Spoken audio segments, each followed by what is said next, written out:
নমস্কাৰ মই এতিয়া নতুন দিল্লী আন্তঃৰাষ্ট্ৰীয় বিমানবন্দৰত বহি আছো 10:50 মই লণ্ডনলৈ উৰা মাৰিম আপোনালোক সকলোৱে জানে 1600 শতিকাত বা 1500 শতিকাৰ শেষৰ ফালে মহাপুৰুষ শ্ৰীমন্ত শংকৰদেৱে নৰনাৰায়ণৰ অনুৰোধত বৃন্দাবনী বস্ত্ৰ সাজি উলিয়াইছিলে আৰু এই বৃন্দাবনী বস্ত্ৰখন আমাৰ অসমৰ ইতিহাসৰ বা আমাৰ সভ্যতাৰ এক অমূল্য অংগ আমি বহুতে বৃন্দাবনী বস্ত্ৰৰ বিষয়ে শুনিছো পঢ়িছো আৰু বিভিন্ন সময়ত ইন্টাৰনেটত হওক বা আন কিতাপ পত্ৰত ইয়াৰ ছবিও আমি দেখিবলৈ পাইছো কিন্তু আজি যোৱা 500 বছৰ কালত আমাৰ কোনো এটা প্ৰজন্মই এই বৃন্দাবনী বস্ত্ৰখন স্বচক্ষুৰে বা সন্মুখৰ পৰা দেখিবলৈ পোৱা নাই অৱশ্যে যিসকলে কেতিয়াবা লণ্ডনৰ মিউজিয়ামত গৈছে কেতিয়াবা পেৰিছৰ মিউজিয়ামত গৈছে হি এটা সুকীয়া কথা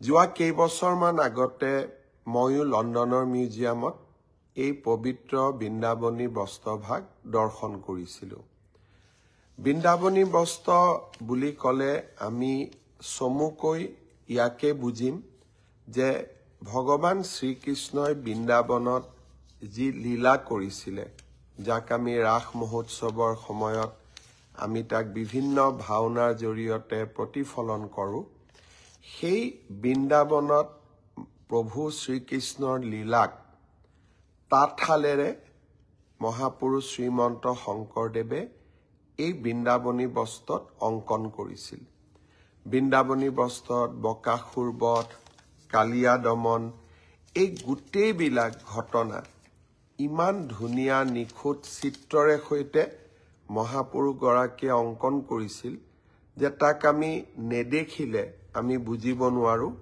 ই আমাৰ কিমান ডাঙৰ এক অমূল্য সম্পদ কালক্ৰমত এই বৃন্দাবনী বস্ত্ৰ তিব্বতলৈকে যায় তিব্বতৰ পৰা লণ্ডনৰ মিউজিয়ামত কিছু অংশ আহি পৰে কিছু অংশ পেৰিছৰ মিউজিয়ামলৈকে যায় কিছু অংশ আমেৰিকাৰ বষ্টনৰ মিউজিয়ামত আছে আৰু কিছু অংশ লছ এঞ্জেলেছৰ আমাৰ আমেৰিকাৰ লছ এঞ্জেলেছ মিউজিয়ামতো ই বৰ্তমান আছে কিন্তু লণ্ডন আৰু পেৰিছত থকা বৃন্দাবনী বস্ত্ৰ দুভাগ যথেষ্ট ডাঙৰ যথেষ্ট দীঘল আৰু আমি যি বৃন্দাবনী বস্ত্ৰৰ কল্পনা কৰোঁ তাক উপযুক্তভাৱে প্ৰতিনিধিত্ব কৰে বহুদিনৰ পৰা মোৰ মনত এটা ইচ্ছা আছিল যে এই বৃন্দাবনী বস্ত্ৰভাগ এবাৰ আমি অসমলৈ আনিব পাৰো নেকি আমি কোনেও ইয়াক সাধাৰণ যি জনতা কেতিয়াও লণ্ডন মিউজিয়ামত যোৱা নাই পেৰিছ মিউজিয়ামত যোৱা নাই আমি কোনেও ইয়াক দেখা নাই ক'ব গ'লে আমাৰ বহু প্ৰজন্ম এই বৃন্দাবনী বস্ত্ৰভাগ নেদেখাকৈয়ে এই পৃথিৱীৰ পৰা আঁতৰিও গৈছে আমি অসম চৰকাৰে অসমৰ সভ্যতা সংস্কৃতিক লৈ সদায় সজাগ আৰু আপোনালোকে দেখা পাইছে কেনেকৈ আমি 400 বছৰৰ জন্ম জয়ন্তীক লাচিত বৰফুকনক বিশ্বৰ বৰসভাত চিনাকি কৰি দিয়াৰ প্ৰচেষ্টা কৰিছিলোঁ গুৰুজনাৰ জন্মভূমি বৰদোৱাক আমি কেনেকৈ সজাই পৰাই তুলিছো চৰাইদেউ মিউজিয়ামলৈকে বিশ্ব ঐতিহ্যৰ স্বীকৃতি অসমীয়াক ধ্ৰুপদী ভাষাৰ মৰ্যাদা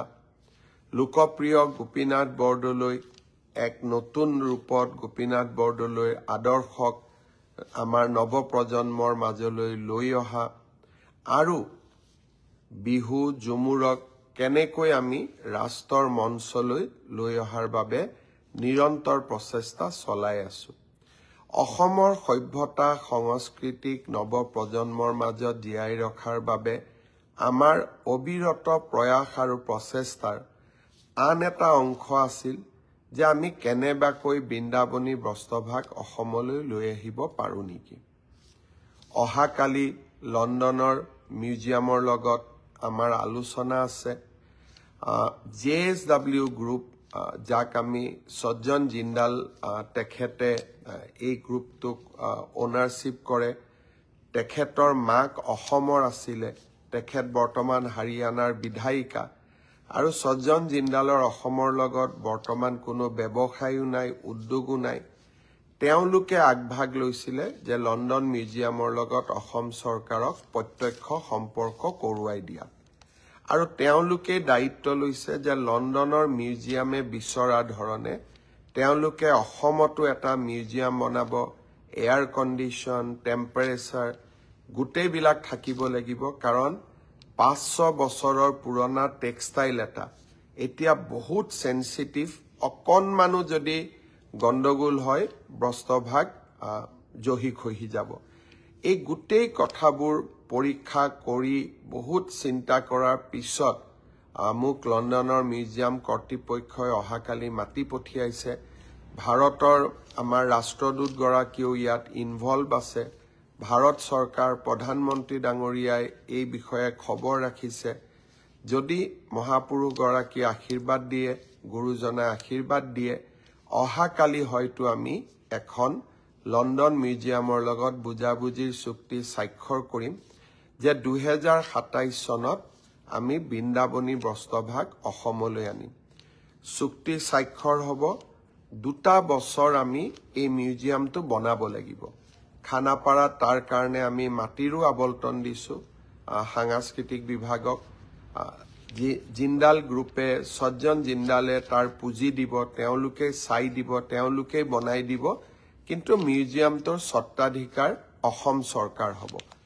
আৰু বৃন্দাবনী বস্ত্ৰভাগ আমি লৈ আহিম, আমি প্ৰদৰ্শন কৰোৱাম, আৰু বৃন্দাবনী বস্ত্ৰভাগ আমি দিল্লী, মুম্বাই আদিলৈকেও লৈ যাব চেষ্টা কৰিম, যাতে ভাৰতেও মহাপুৰুষগৰাকীৰ বিষয়ে আৰু এবাৰ জানিব পাৰে, তেখেতৰ অমূল্য অৱদানৰ বিষয়ে জানিব পাৰে, আৰু অসমীয়া সভ্যতা কিমান চহকী আছিল তাক যাতে ভাৰতবৰ্ষৰ আন জনগণেও জানিব পাৰে।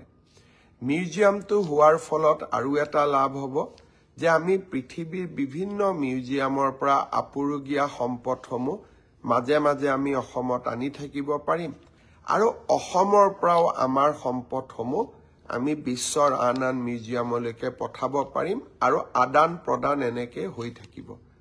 এটা ডাঙৰ উদ্দেশ্য লৈ লণ্ডনলৈ যাম।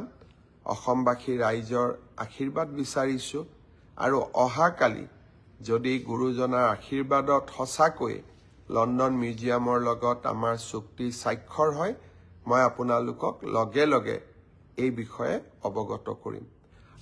যোৱা নিশ্চিতভাৱে 2 দিন মই নাথাকোঁ।